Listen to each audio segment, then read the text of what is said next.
Metro Manila ka ba ngayong summer?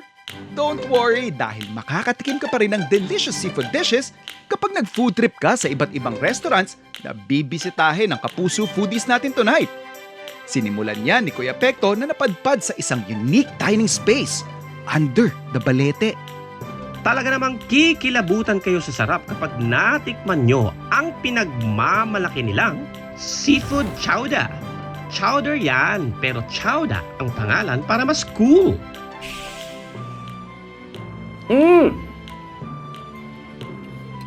Seafood chowder, siguro ang dami nitong seafood.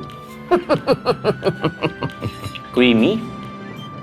Thai shrimp, yun! Tingnan natin. Alam mo, masarap lahat ng pagkain dito. O ano? Lalaway na kayo, no? Chef, pwede bang dito na lang ako for 3 days? Sa kanyang resto bar sa San Juan, mapapauwish ka naman sa mga kakaibang sushi ng Kauri. Owned by celebrity businesswoman Chris Bernal. Okay, meron tayong sushi platter dito. Pero wait lang, iba yung toppings niya. Yung sushi platter natin, ito may bopis. Yung isa may adobong pusit at ito may kare-kare. Japanese-inspired pero Pinoy pa rin yung dating. At mapakanin o tinapay, pwede raw bagayan ng isa pang absolute bestseller ng Kauri, baby squid in garlic and olive oil. Ang lambot yung squid, chef. Ko-compliment yung garlic na. At para sa mga tirador ng Anli, talagang makakasulit ka sa Yummy Discovery ni Hannah Priscilas dito sa Quezon City. Curious lang ako, paano ba to, chef? Kasi sa Bohol, nasanay talaga ako na kahit gaano pala kalaki or kaliit, talagang mano-mano, kamay-kamay lang. So, hindi kami gumagamit na ganito. Paano ba to, Sir Chris? Ayun! Makuha yung laman.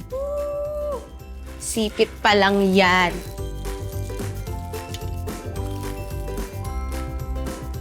Grabe naman. Gustong-gusto ko yung sauce. Ito namang hipon. Grabe. Yung lambot ng shrimp, tama lang. Yung combination ng dip natin, tsaka yung mismong parang may mga sauce na kasi siya eh.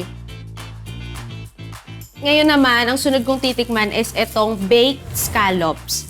Salt yan. Salt na may kulay na blue. Kaya sobrang, alam mo yung feel talaga habang kahit hindi mo pa kinakain. Naalala ko tuloy sa Bohol, yung hometown, yung mga friends ko dyan. Sa Bohol kasi sobrang hilig namin sa seafood. Mayaman din ang town namin sa seafood.